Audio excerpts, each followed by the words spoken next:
겨울철 식중독 노로바이러스가 확산하고 있습니다. 온타리오주 구엘프대학 기숙사에서 학생 150여 명이 구토와 설사를 하는 등 집단 식중독 증상을 보였습니다. 구엘프대학은 월요일 밤 늦게 첫 환자가 보고된 이후 어제까지 사우스 기숙사 내 학생들과 다른 기숙사 학생들까지 모두 150여 명의 환자가 발생했다고 전했습니다. 다행히 학생들 다수가 회복 중인 것으로 알려진 가운데 월요일 낮부터 속이 불편했다는 한 학생은 급기야 구토를 시작하더니 여러 차례 화장실을 가야 했다며 너무 심했다고 전했습니다. 대학 측이 화장실과 공용구역의 청소를 강화한 가운데 보건당국은 오늘 오전까지 역학조사 결과는 나오지 않았으나 지금까지 이들의 증상을 보면 노로바이러스와 동일하다고 설명했습니다. 캐나다 보건당국은 올 들어 노로바이러스 환자가 지난 5년의 평균을 훨씬 넘어서며 급증하고 있다고 우려했습니다.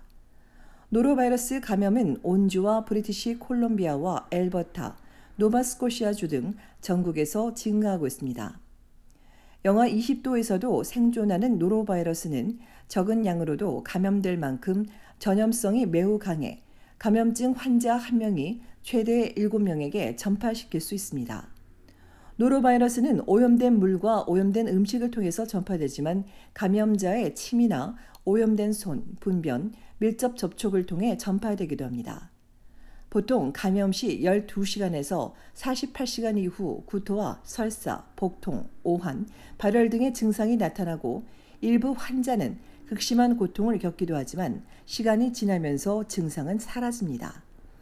전문가들은 그러나 증상이 사라져도 48시간까지 전염성이 높기 때문에 접촉을 자제하고 배변 후 변기 뚜껑을 닫고 물을 내릴 것을 당부했습니다.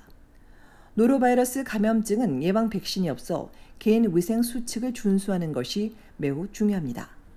비누를 사용해 20초 이상 따뜻한 물로 씻고 식재료는 흐르는 물에 깨끗하게 세척해 100도 이상에서 1분 이상 익혀서 섭취합니다.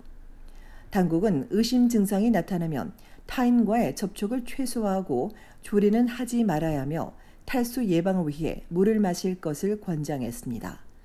특히 감염에 취약한 영유아 보육시설과 요양원, 노인, 신장질환이 있는 경우는 특히 탈수가 오래가면 건강을 해칠 수 있다며 더욱 주의를 기울여야 한다고 당국은 강조했습니다.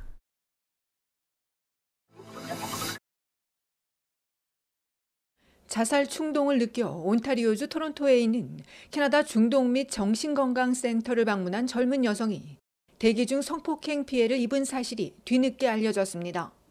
지난 2022년 6월 1일 새벽 3시경 토론토 정신과 병원 대기실 구석에서 잠자던 여성은 다른 남성 환자로부터 성폭행 피해를 입었습니다. 남성은 여성의 옷 속으로 손을 넣어 가슴과 주요 부위를 더듬더니 급기야 여성의 위로 올라가기까지 했습니다. 여성의 비명 소리를 들은 병원 직원들이 나타나 제지하기까지 남성의 범행은 적어도 1분 30초 동안 지속됐습니다. 간질과 우울증, 조울증 진단을 받은 여성은 사건 이후 외상 후 스트레스 장애와 불면증, 악몽, 강박 등의 증상을 겪고 있으며 자살을 시도하기도 했습니다.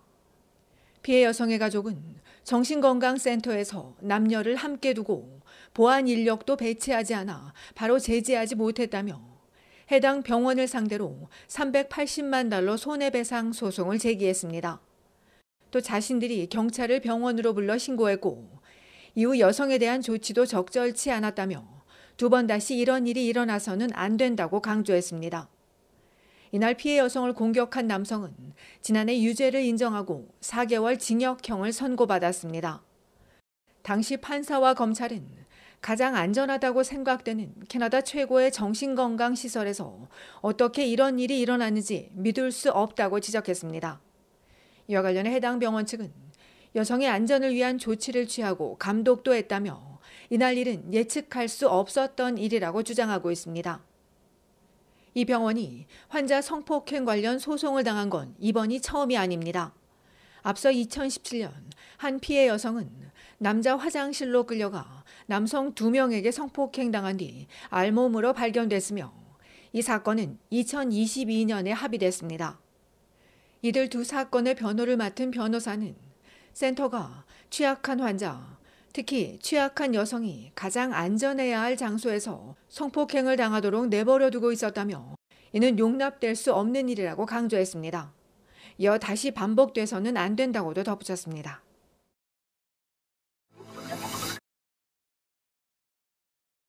지난해 12월 캐나다 고용시장이 예상했던 것보다도 강했던 것으로 나타났습니다. 오늘 연방통계청은 12월 실업률은 6.7%로 11월에서 0.1%포인트 하락했다고 발표했습니다.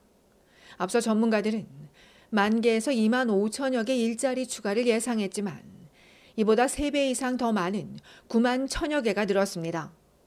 교육과 의료, 운송, 금융 부문에서 가장 많은 일자리가 추가됐고 공공 부문에서도 4만여 개 증가했습니다.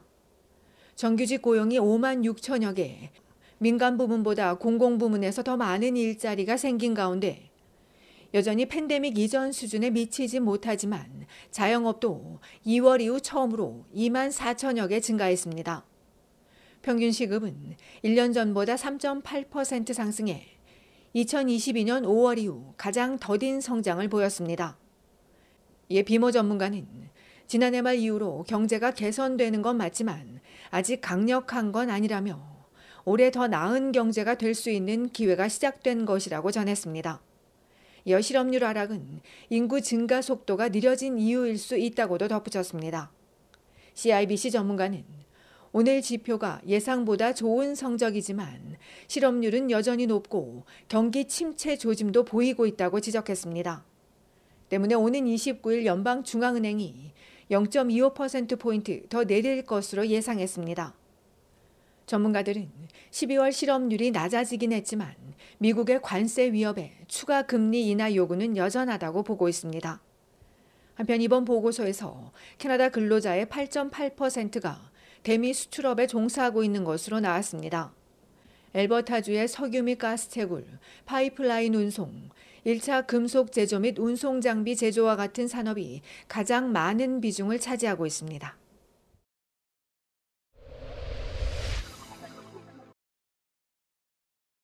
온타리오주 에토비코 출신의 30대 여성이 술을 마신 채 자녀들을 데리러 가다 경찰에 붙잡히는 일이 있었습니다. 그제 오후 4시 45분경 31세 여성 운전자는 핀치 애비뉴 근처 400번 고속도로에서 발생한 사고로 인해 통행이 제한됐는데도 이를 무시한 채 계속 질주하다 경찰 제지에 가까스로 멈춰섰고 이후 조사 과정에서 음주운전 혐의로 입건됐습니다. 어제 저녁 7시엔 놀스역 배터스 스트리트과 셰퍼드 애비뉴 웨스트에서 강도 사건에 연루된 용의자 3명이 조사에 나선 경찰차를 들이받은 뒤 차를 버리고 달아났다가 추적해온 경찰에게 체포됐으며 사고 당시 경찰차에 타고 있던 경찰 1명은 경미한 부상을 입은 것으로 알려졌습니다.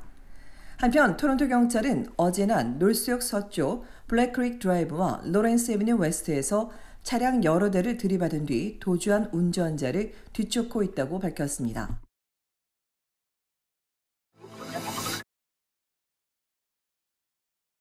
월마트 캐나다가 학위와 대학 졸업장, 경력이 없어도 지원할 수 있는 매니저를 찾고 있다고 밝혔습니다.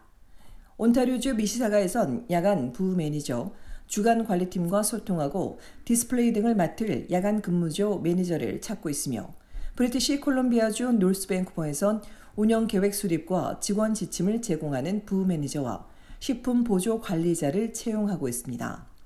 또 엘버타주 에드먼턴에선 예산과 판매 예측, 고객 불만과 해결 등을 담당할 어시스턴트 매니저를, 캘거리에선 일반 상품 어시스턴트 매니저를 구하고 있습니다. 현재 전국 400개가 넘는 매장에서 10만여 명이 근무하고 있다는 월마트 캐나다는 이를 매니저 이외에 전국 매장에서 800명 넘는 인력을 채용하고 있다며 관심을 요청했습니다.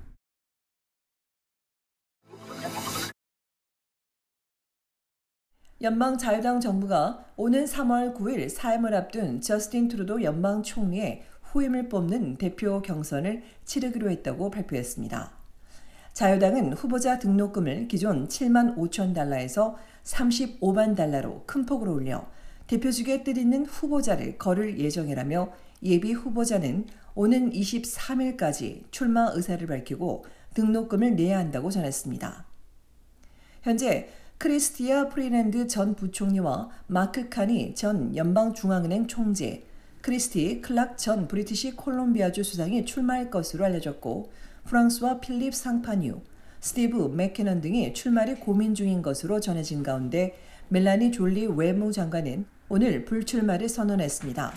연방자당 대표 경선 투표 참여자는 14세 이상의 시민권자와 영주권자로 이달 27일까지 등록해야 합니다.